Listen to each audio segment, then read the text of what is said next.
Dear student, today we discuss telescope. Telescope के बारे में आप सुने होंगे। टेलीस्कोप से डिस्टेंट ऑब्जेक्ट को देखते हैं। दैट मीन्स जैसे सिंपल माइक्रोस्कोप था, कंपाउंड माइक्रोस्कोप था, वैसे टेलीस्कोप। तो टेलीस्कोप से distant object that is sun, moon, planet, star को हम देखेंगे, डिस्टेंट ऑब्जेक्ट को। तो टेलीस्कोप के कुछ टाइप्स है, ठीक है। टेलीस्कोप्स के टाइप को 2 पार्ट्स में कैटेगराइज किया है। एक होता है रिफ्रैक्टिंग टाइप टेलीस्कोप और दूसरा होता है reflecting type telescope. Refracting type telescope में दोनों लेंस होता है और जो रिफ्लेक्टिंग टाइप टेलीस्कोप है उसमें लेंस के साथ एक मिरर का भी यूज हम लोग करते हैं। और हमें आज क्लियर करना है हम लोगों को एस्ट्रोनॉमिकल टेलीस्कोप, जो रिफ्रैक्टिंग टाइप टेलीस्कोप है। एस्ट्रोनॉमिकल टेलीस्कोप का यूज हम लोग डिस्टेंट ऑब्जेक्ट को देखने के लिए करते हैं। आ रही बात समझ में? तो हम लोग स्टार्ट करते हैं टेलीस्कोप। लिखिए टेलीस्कोप। अब टेलीस्कोप को अगर डिफाइन आप खुद से भी कर सकते हो। मैं बता दूं कि टेलीस्कोप 2 टाइप्स का हो गया। Refracting type telescope, refracting type telescope, और दूसरा हो गया रिफ्लेक्टिंग टाइप टेलीस्कोप। ठीक है। जो रिफ्रैक्टिंग टाइप टेलीस्कोप है 2 पार्ट्स में कैटेगराइज करते हैं उसको। टेरेस्ट्रियल टेलीस्कोप और एस्ट्रोनॉमिकल टेलीस्कोप।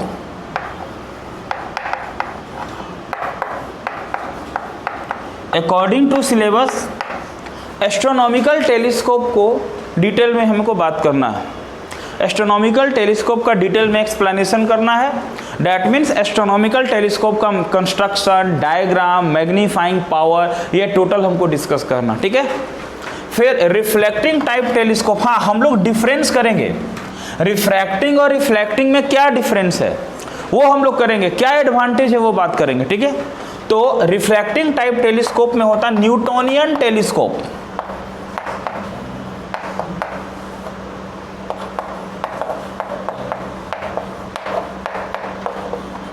तो 2 टाइप्स का रिफ्लेक्टिंग टाइप टेलीस्कोप होता है। देखो एक्चुअल में क्या होता है, जो रिफ्रैक्टिंग टाइप टेलीस्कोप है ना, इस टाइप में कुछ क्रोमेटिक एब्रिएशंस आता है, कुछ क्रोमेटिक धब्बा बनता है जब हम इमेज बनाते हैं। तो इसके प्रॉब्लम को ओवरकम किया गया, दूर किया गया और एक लेंस के प्लेस में एक मिरर को इंट्रोड्यूस किया गया। इसलिए आप बुक्स वगैरह देखेंगे तो आपको मिल जाएगा कि what are the advantage of reflecting type telescope over refracting type telescope. ये रिफ्लेक्टिंग टाइप टेलीस्कोप का क्या एडवांटेज है रिफ्रैक्टिंग टाइप टेलीस्कोप से, ऐसा थ्योरेटिकल में मिल जाएगा आपको। तो आप वहां से वो कर सकते हैं। हम लोग को क्या डिस्कस करना तो कंप्लीट करना मैं भी उसे बता दूंगा, बट अभी हम लोग को क्लियर करना एस्ट्रोनॉमिकल टेलीस्कोप। स्टार्ट करते हैं एस्ट्रोनॉमिकल टेलीस्कोप। लिखिए। तो हम लोग बात करते हैं एस्ट्रोनॉमिकल टेलीस्कोप का। लिखिए astronomical telescope.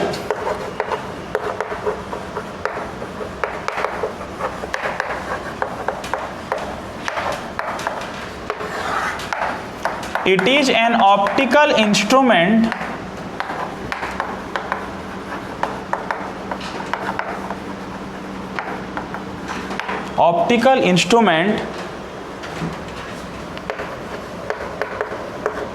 used to observe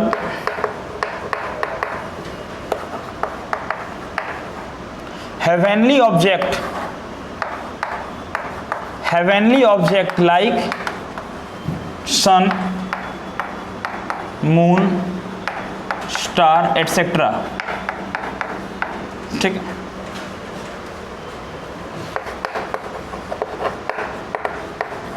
the final image formed by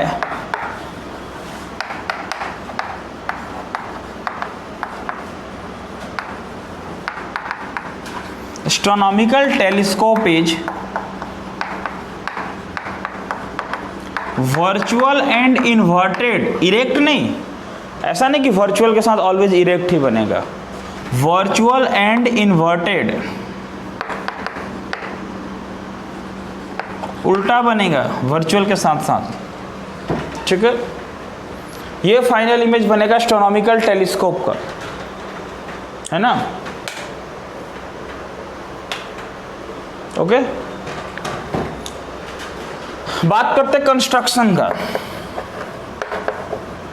construction, तो जैसा आप लोग कंपाउंड माइक्रोस्कोप में पढ़े थे, 2 कॉन्वेक्स लेंस होता है, यहां भी 2 कॉन्वेक्स लेंस होता है, ठीक है। देखिए अभी हम डायग्राम बनाएंगे। It consist of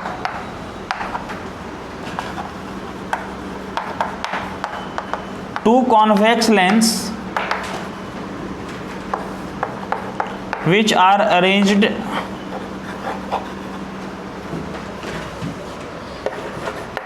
at the two end of a sliding metal tube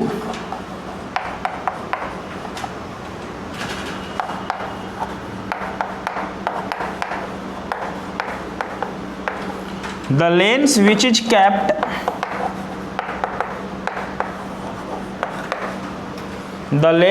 is kept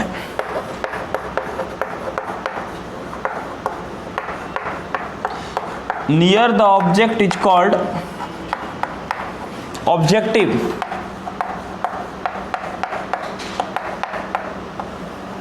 and which lens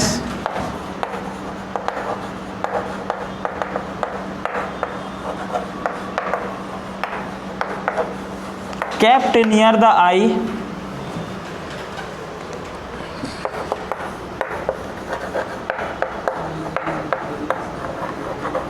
is called eyepiece. और यहाँ ये माइक्रोस्कोप के रिस्पेक्ट, माइक्रोस्कोप में क्या देखे थे कंपाउंड माइक्रोस्कोप में कि आई पीस का फोकल लेंथ बड़ा था ऑब्जेक्टिव से, मतलब आई पीस लेंस बड़ा था, यहाँ ऑपोजिट है उसका। The focal length of objective is greater than eyepiece।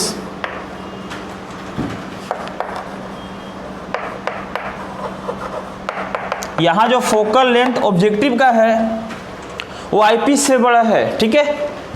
हम लोग इसका रे डायग्राम बनाते हैं। जब डायग्राम बनाएंगे तो सब समझ में आएगा क्या बात है। डायग्राम बनाएंगे, वर्किंग करेंगे, और सबसे इंपॉर्टेंट क्या करना है, मैग्नीफाइंग पावर, ठीक है। तो बनाओ, ये पहले नोट करो इसको। रे डायग्राम, कम टेलीस्कोप का डायग्राम बना रहे हैं हम लोग, ध्यान देना। कंस्ट्रक्शन में क्या बोले थे, 2 कॉन्वेक्स लेंस है और दोनों कहाँ है, एक मेटल ट्यूब के 2 एंड में है, और स्लाइड जैसे जो कंपाउंड माइक्रोस्कोप में भी वही बात हुआ था, ध्यान में है ना। 25 सेंटीमीटर में भी फर्स्ट केस जो करने जा रहे हैं हम लोग, किसी भी केस में सिंपल हो, कंपाउंड हो, टेलीस्कोप हो, फर्स्ट केस वही करते ना कि इमेज कहाँ बनेगा, 25 सेंटीमीटर पर। That means least distance of distinct vision पर बनेगा। बाद में करते हैं कि वो कहाँ इमेज बना, फोकस पर बना, जो इन्फिनिटी पर बना, सेकेंड केस में नॉर्मल विजन के लिए। तो डायग्राम देखो, अभी सपोज करो ये मेरा लेंस है ऑब्जेक्टिव, ये लेंस ऑब्जेक्टिव है। अभी ऑब्जेक्टिव आपका बड़ा है, आप कंस्ट्रक्शन में देख लो, मैंने लिखा है कि आई उसका फोकल लेंथ बड़ा, ज़्यादा फोकल लेंथ बड़ा मतलब क्या, वो लेंस बड़ा है। अब देखो ऑब्जेक्ट का पोजीशन कैसे मालूम चलेंगे, हम लोग को किसको देखना है, तो हेवनली ऑब्जेक्ट, अभी बोले ना हम, काफ़ी दूर है ऑब्जेक्ट, वो इन्फिनाइट पे ऑब्जेक्ट है, तो उसका पोजीशन को हम कैसे लिखें, ऐसा इमेजिन करना पड़ेगा कहीं से पोजीशन है। तो जो हम लोग ऑब्जेक्ट ए बी दिखाते थे कंपाउंड माइक्रोस्कोप में, वो यहाँ नहीं दिखाएंगे, और डायरेक्ट बोलेंगे उसका image A dash B dash बना, मतलब ए बी इन्फिनाइट पर है कहीं भी। सपोज कर लो ए बी कहीं भी होगा, कहीं भी ए बी होगा इन्फिनाइट पे, हमको मालूम नहीं कहाँ होगा। तो क्या होगा ना कि जो रे ऑफ लाइट है ना, वो parallel ray of light coming from infinite, मतलब इन्फिनाइट से लाइट जाएगा, ठीक है। और उस इन्फिनाइट से लाइट जाने के बाद वो, हाँ नहीं, डेफिनेटली जब भी लाइट इन्फिनिटी से होता तो कहाँ से पास करता, फोकस से। मतलब ऐसे लाइट जाएगा। देखो अभी तुम डायग्राम पहले पूरा समझ लो मैं कैसे बना रहा हूँ, उसके बाद बनाना। ये देखो ऐसे जा रहा लाइट, अल्फा एंगल बनाते हुए ये जा रहा इस तरीके से। पैरेलल रे ऑफ लाइट, जो ऑप्टिकल सेंटर से लाइट जाता है ना वो सीधे जाता है, इतना समझ लेना। ऑप्टिकल सेंटर से जो लाइट जाएगा वो सीधे जाएगा, वो बेंड नहीं करेगा, बेंड करेगा बाकी प्लेस से। तो अभी सपोज करो पैरेलल रे ऑफ लाइट जा रहा, नंबर ऑफ लाइट जा रहा, सपोज करो यहाँ से एक और लाइट गया ऐसे, एकदम इसके पैरेलल में गया यहाँ से जाने के बाद वो बेंड करेगा, और बेंड करके सपोज करो किसी प्लेस पे इमेज बना दिया a डैश b डैश। ये जो इमेज बना ना रियल और इन्वर्टेड बना, मतलब मैंने यहाँ से बेंड करवा, यहाँ से ये जाने के बाद ये यहाँ से बेंड कर गया। अगर ये स्ट्रेट लगता हो तो आप उसे बेंड कर देना, क्योंकि यहाँ जाने के बाद वो बेंड करेगा प्लेस पे, ठीक है। और बेंड करने के बाद वो इमेज बनाया a डैश b डैश। आ रही बात समझ में? यहाँ से इस एक्सिस पर जाने के बाद वो थोड़ा सा वर्टिकल बेंड करेगा। तो आपको वो दिखाना है कि जो लाइट जा रहा पैरेलल एक्सिस में, वो जाने के बाद यहाँ से बेंड किया और बेंड करके तो इमेज बनाया। आपको बेंडिंग वो दिखाना पड़ेगा, आप ऐसे नहीं बना सकते हो। वो लाइट यहाँ से देखो ऐसे बेंड किया, एक बार यहाँ बेंड दिखा दो, अब आप उसको ले जाके मिला दो वहाँ, तो वो जाकर के वहाँ मिला a डैश b डैश, उसका इमेज बना। तो AB का इमेज कहाँ बन गया? a dash b dash. ये अल्फा हमले इन्फिनाइट से लाइट आया, यानी तुम्हारा UO जो है वो इन्फिनिटी है, UO तुम्हारा इन्फिनिटी है, क्योंकि लाइट कहाँ से जा रहा? इन्फिनाइट डिस्टेंस से जा रहा। अब a डैश b डैश बना, ये IP से, ये ऑब्जेक्टिव लेंस है तुम्हारा, इस लेंस को ऑब्जेक्टिव बोलते हैं हम लोग। ये आईपीस यहाँ पर है। अब आईपीस छोटा है ऑब्जेक्टिव से, ये आईपीस है, ये आईपीस लेंस है। इसका सपोज करो ऑप्टिकल सेंटर O2, इसका ऑप्टिकल सेंटर O1। अच्छा ये अल्फा इधर से बनाना तो इसको भी अल्फा ऐसे बना सकते हैं। Parallel ray coming from infinity, जो रे आ रहा है वो कहाँ से आ रहा? इन्फिनिटी से आ रहा लाइट, और आने के बाद में ये तो स्ट्रेट निकल गया, ये बेंड होकर के जाकर के इमेज बनाया डैश बी डैश। स्केल का अच्छा यूज करना आपको। यहाँ से लाइट जो है वो बोलेंगे ऑप्टिकल सेंटर से पास कर गया, यहाँ से और भी लाइट गया जो इधर से पास कर गया, ठीक है। आपके आंख का पोजीशन यहाँ आईपीस, मतलब आईपीस क्यों बोलते हैं? क्योंकि आप वहाँ से देख रहे हैं ऑब्जेक्ट को, आप वहाँ से ऑब्जेक्ट को देखते हैं, ठीक है। अभी क्या हो रहा है देखो, ये UO इन्फिनाइट हो गया, हम इसको बोल सकते हैं ये VO यहाँ बन रहा है, VO।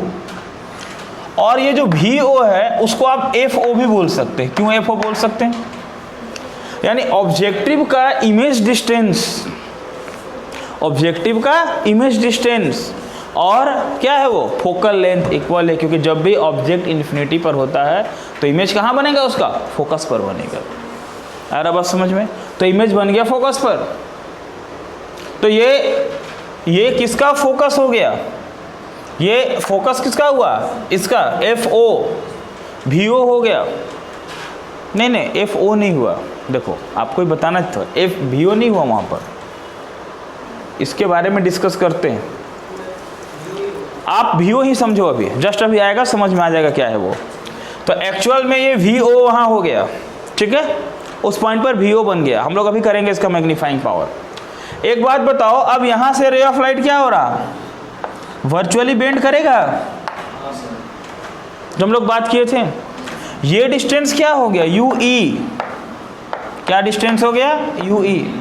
ये लाइट वर्चुअली बेंड करेगा और ये लाइट भी वर्चुअली बेंड करेगा, और आ करके दोनों मिलेगा कहीं, और जहां मिलेगा वहां क्या बनेगा? उसका इमेज बनेगा। कौन सा image? A double dash B double dash.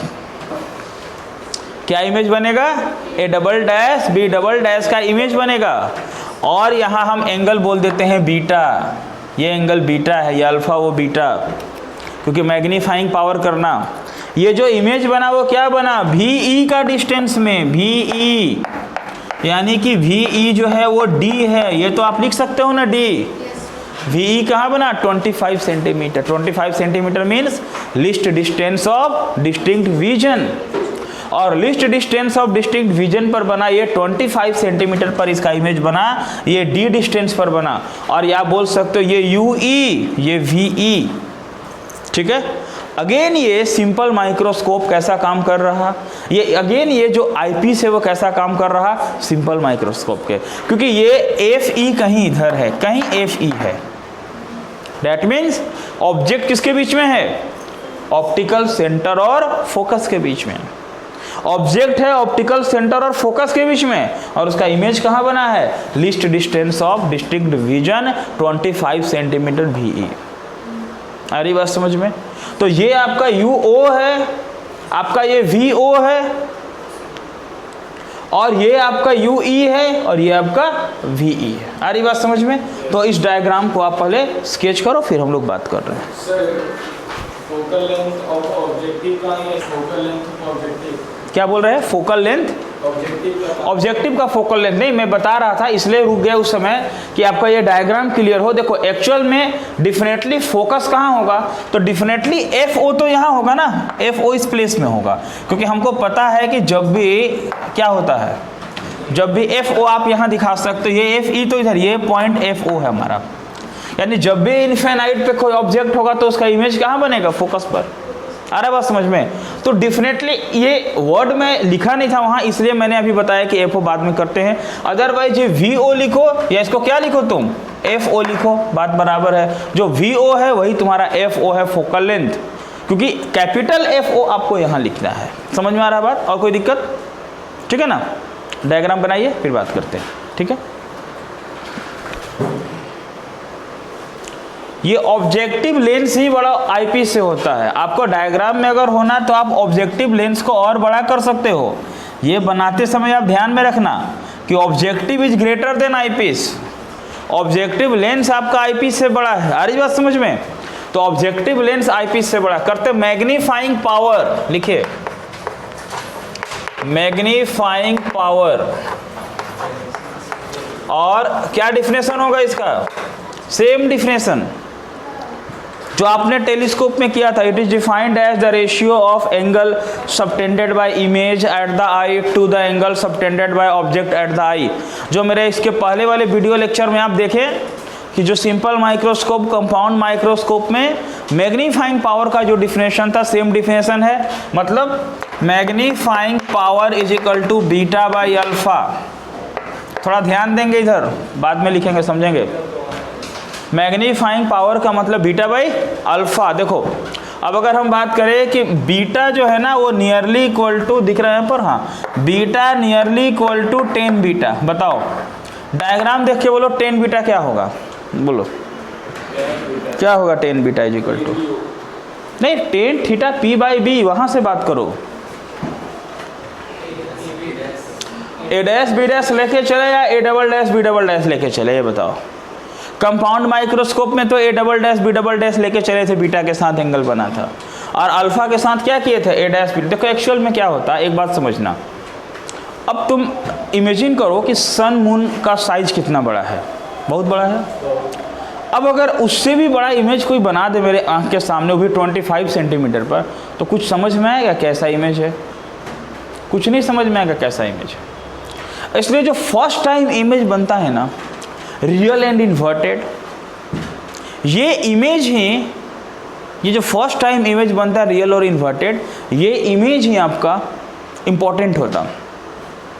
इसलिए हम लोग एंगल यहीं से बात करते, एंगल का यहाँ से बात करते।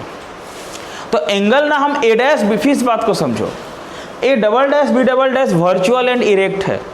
यही इस लेंस में प्रॉब्लम है, ये जो टेलीस्कोप है, इस टेलीस्कोप में ये प्रॉब्लम है, जिस कारण से हम लोग इसमें एक मिरर के प्लेस में एक लेंस लगाते हैं और वो बन जाता है रिफ्लेक्टिंग टाइप टेलीस्कोप। क्योंकि ये जो इमेज बनेगा, ये जो A double dash B double dash 25 centimetre पर जो इमेज बना, वो कलर्ड बलर्ड और बहुत ज़्यादा स्पॉटेड होगा, यानी वो क्लियर विजिबल हमारा आँख से नहीं होगा। ये जो इमेज बनेगा उसका विजिबिलिटी बहुत ही अच्छा होगा, इसलिए हम लोग एंगल यहीं से बनाएंगे, बीटा और अल्फा इस एंगल से ही बात करेंगे। आ रही बात समझ में। अच्छा, मैग्नीफाइंग पावर के पहले मैं बता दूं, आप लोगों ने वर्किंग नहीं लिखा, पहले वर्किंग लिख लो। लिखो, बोलता हूँ सुन के लिखो, वर्किंग लिखो, वर्किंग वर्किंग। लिखो वर्किंग में, लिखिए parallel ray coming from infinity, parallel ray coming from infinity, parallel ray coming from infinity, infinity incidence on incidence on incidence on incident on lens objective, lens objective through an angle alpha, through an angle alpha, alpha full stop, लिखिए let real and inverted image, real and inverted image, real and inverted image, image formed at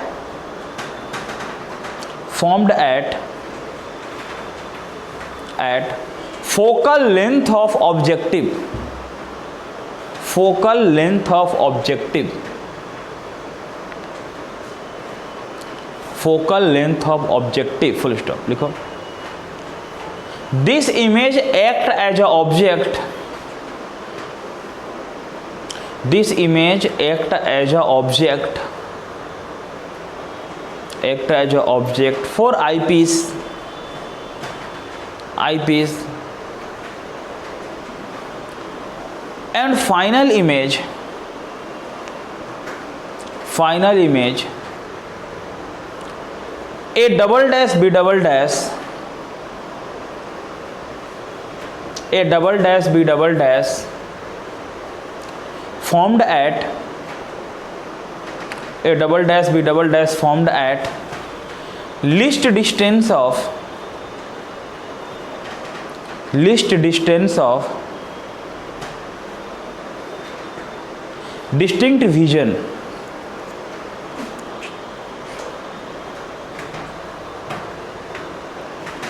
which is highly magnified, which is highly magnified, जो बहुत ही magnified है, बड़ा है। और वही बात हम वही बता रहे थे मैग्नीफाइंग पावर में।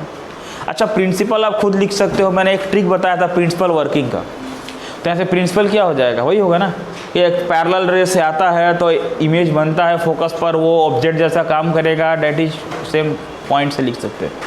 अब आओ मैग्नीफाइंग पावर इंपॉर्टेंट है, उसमें ध्यान देना इस डायग्राम में। बोलो beta is equal to tan beta, diagram देखिए, टेन बीटा से क्या कर रहे हैं, A dash B dash by A dash O two, समझिएगा alpha nearly equal to tan alpha, tan alpha यहाँ बन रहा है, इसके लिए पी बाई बी, यानी इसके लिए भी A dash B dash by A dash O two, समझ लो। देखो beta P by B, beta ये परपेंडिकुलर, ये बेस पी बाई बी, ये देखो अल्फा, अल्फा के लिए पी बाई बी, ये परपेंडिकुलर, ये base A dash B dash by A dash O two, यहाँ A dash B dash by A dash O two, beta alpha. अब हम लिखते हैं मैग्नीफाइंग पावर में रखते हैं, देखो मैग्नीफाइंग पावर में tan beta by tan alpha, tan beta by tan alpha, value देखो क्या टेन बीटा का, A dash B dash by A dash O two, उल्टा करेंगे ये ऊपर चला जाएगा, A dash O two by, नहीं A dash O two by, A dash O two नहीं होगा इसमें ना, अल्फा में, अल्फा में ए डैश ओ वन होगा, अल्फा में ए डैश ओ वन होगा, ए डैश ओ वन बाई क्या हो गया, ए डैश बी डैश, समझ रहे बात को, देख लो पी बाई बी एक बार सामने, beta ten beta A dash B dash by A dash O two, base ये हो गया, अल्फा इसके लिए A dash B dash by क्या हुआ, तो ए डैश ओ वन, यहाँ से यहाँ का distance, A dash B dash cancel हो गया, तो मैग्नीफाइंग पावर बच गया A dash O one by A dash O two. अब आपका ए डैश ओ वन क्या है, तो ए डैश ओ वन देख लो क्या है, ए डैश ओ वन वो वी ओ है, और वही वी ओ एफ ओ है, और वो राइट साइड में बना है, पॉजिटिव होगा, मतलब एफ ओ बाई, बोलो क्या होगा एफ ओ के बाई में, A-O2 कहाँ है? A-O2 UE, और वो सामने में है, इसलिए माइनस UE। क्या हो गया? Minus UE। तो जो मैग्नीफाइंग पावर का वैल्यू आया, ध्यान देना, डायग्राम आपने बना लिया, यहाँ लिखते हैं हम। जो मैग्नीफाइंग पावर का वैल्यू आया इस प्लेस में, तो मैग्नीफाइंग पावर का वैल्यू माइनस को अगर भेज दे ऊपर, minus FO/UE equation 1। That is, अब UE का वैल्यू आपको फाइंड करना, आपको UE का वैल्यू फाइंड करना, ओके। और UE का वैल्यू फाइंड करके आपको उस इक्वेशन में रखना है। अगर आपने UE का वैल्यू फाइंड करके उस इक्वेशन में रख दिया तो आपका डेरिवेशन कंप्लीट हो गया। अरे बस समझ में ना, आपको UE निकालना है, ठीक है। लिखो इतना पढ़े। आईपीस सिंपल माइक्रोस्कोप जैसा वर्क कर रहा, ध्यान दीजिए आप, ठीक है। अब इसको स्टेप में क्लियर करते देखो। हमें UE का वैल्यू निकालना, तो UE का वैल्यू निकलेगा आईपीस से, क्योंकि UE आईपीस का ऑब्जेक्ट डिस्टेंस। और आप देखो eyepiece work as a simple microscope, कैसे देख लो। फोकल लेंथ आईपीस और ऑप्टिकल सेंटर के बीच है, तो जिधर है उधर इमेज बना है, बना कि नहीं बना? तो हम बोल सकते हैं ना कि eyepiece act as a simple microscope. Eyepiece act as a simple microscope. अब देखो सिंपल माइक्रोस्कोप जैसा यूज कर रहा, एक्ट करता है using lens formula. Lens formula का यूज करते हैं, समझना, इधर बताना। यहाँ पर क्या होगा? 1/V VE आईपीस के लिए UE is equal to 1/FE। VE तुम्हारा -D, UE तुम्हारा -UE, और FE तुम्हारा FE। -1/D कैसे होगा? V देख रहे हो ना, VE हमारा D पर बना, UE हमारा क्या है? सामने में है। अब यहाँ पर 1/UE is equal to 1/FE। तुमको UE निकालना है यहाँ से। इस UE का वैल्यू निकाल करके वहाँ रख दो, आंसर तुम्हारा आ गया। देखो कैसे, बोलो 1/UE इज इक्वल टू क्या हो गया? 1/FE plus 1/D। समझ रहे हो बात को? एलसीएम ले लेते हैं, देखिए इस स्टेप में कंप्लीट करते हैं इसको। क्या करते हैं यहाँ देखो, 1/UE is equal to, LCM ले लो, एलसीएम लोगे यहाँ तो तुम्हारा हो गया FE इंटू D, और वो हो गया D प्लस FE, मतलब UE का वैल्यू हो गया FE into D by FE plus D। देख लो, क्लियर हुआ? ये एलसीएम ले लिए, इसका अपोजिट कर दिए, तो 1/UE था, UE is equal to FE into D by FE plus D। अब हम लोग UE का वैल्यू को रखते इक्वेशन 1 में, putting the value of UE in equation 1, और 1 में रखेंगे UE का वैल्यू, तो देखो क्या होगा। 1 तुम्हारे सामने वहाँ पर, मैग्नीफाइंग पावर -FO/UE, ठीक है। अब देखो यहाँ रखते हैं वैल्यू और इसको सॉल्व करते हैं, समझ लेना। फाइनल आंसर की तरफ हम लोग आ रहे हैं। तो -FO/UE, अब देखो UE का वैल्यू क्या रखते हैं? UE का हम रखते हैं FE into D by FE plus D। तो क्या हो जाएगा मैग्नीफाइंग पावर? बोलो, मैग्नीफाइंग पावर का क्या हो जाएगा? अब FO, इसको ऐसे करते ना कि -FO, उसके साथ कौन चला जाएगा? FE प्लस D जाएगा ना ऊपर में, और बाई में कौन रहेगा? FE इंटू D रहेगा ना। अगर हम ऐसा कर देंगे कि मैग्नीफाइंग पावर का -FO/FE, इस FE प्रोडक्ट में लाए यहाँ पर, तो क्या बच जाएगा? FE plus D by D हुआ। तो फाइनल आंसर मैग्नीफाइंग पावर का -FO/FE, बोलो, D से दोनों को डिवाइड करेंगे, D बाई D 1 हो गया ना। क्या हो गया? 1 प्लस FE बाई D। ये फाइनल आंसर हो गया। कब? जब कहाँ बनेगा? Least distance of distinct vision 25 centimetre पर। तो एंगुलर मैग्निफिकेशन का वैल्यू हो गया minus F O by F E 1 plus F E by D. Okay, लिखिए।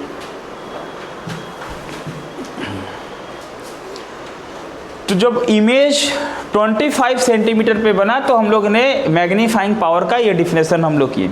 अब जैसा आपको पता कि हर एक केस में नॉर्मल विजन होता है। नॉर्मल विजन का मतलब क्या है कि रिलैक्स आई से देखें तो इमेज इन्फिनाइट पर बने, मतलब फाइनल इमेज का कोई बाउंडेशन नहीं हो कि फाइनल इमेज 25 सेंटीमीटर पर ही सामने बनेगा। हम अच्छे से देखें फाइनल इमेज इन्फिनिटी पर बनेगा। तो नॉर्मल विजन के केस में देखो क्या होगा, तुम खुद यहाँ बता सकते हो क्या होगा।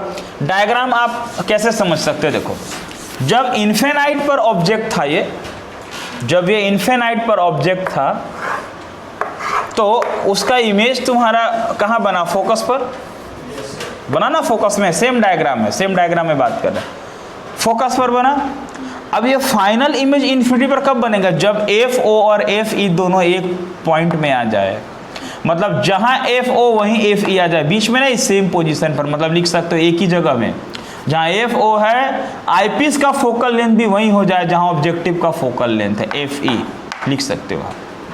आईपीस का फोकल लेंथ, अभी आईपीस के फोकल लेंथ और ऑप्टिकल सेंटर के बीच ऑब्जेक्ट नहीं रहे, ऐसा एडजस्ट करे, जो मेटल ट्यूब था ना उसको ऐसा एडजस्ट करे, स्लाइडिंग मेटल ट्यूब को ऐसा एडजस्टमेंट करे कि ये जो इमेज है ना आईपीस का फोकल लेंथ यहाँ हो जाए।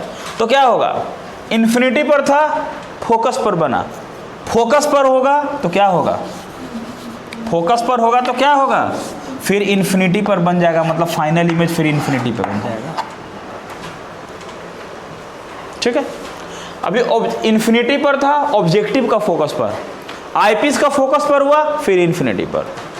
मतलब नॉर्मल विजन का केस में आपको पता है कि नॉर्मल विजन में हम लोग क्या करते हैं, तो नॉर्मल विजन में हम करते हैं कि final image formed at infinity, when final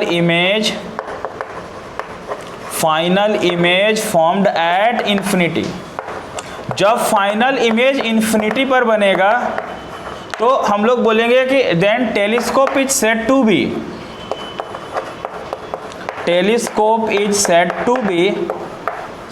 to be in normal adjustment. जब फाइनल इमेज इन्फिनिटी पर बनेगा तो हम लोग बोलेंगे कि जो टेलीस्कोप है वो नॉर्मल एडजस्टमेंट में है, नॉर्मल एडजस्टमेंट हो रहा। आ रही बात समझ में।